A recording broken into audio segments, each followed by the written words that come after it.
Number three, it needs to be personal, right? Even if you're selling into enterprise, the individual who's going to be signing or is part of the decision making process needs to believe it's going to benefit them personally. Now, this is something that is so hard to convey, particularly if your team is familiar with and used to selling B2C. When you're selling to a consumer, like if you were selling something to me, even though I'm an entrepreneur, even though I've run big businesses, I'm going to approach that personal product and that personal buying decision slightly differently than I will in the context of my company.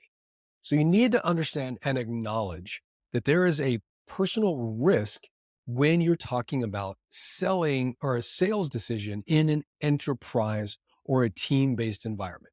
It could be related to the pecking order. It's like, hey, man, Maceo's last three or four decisions weren't that great. So maybe we shouldn't trust him.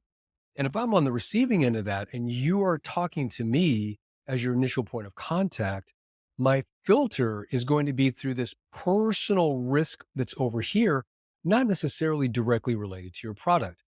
That's a very touchy issue in the sense that most enterprise sales reps just don't even want to acknowledge that that's the case. Remember, if you're selling into a team, you're selling into a big business, the top priority is not whether or not that business makes more money, unless you're talking to a founder or a founding team. It's their personal results or their personal position in the grand pecking order. It's the politics of dancing. If you don't get that clear and you're selling into a large team, you're absolutely going to fail. Of course,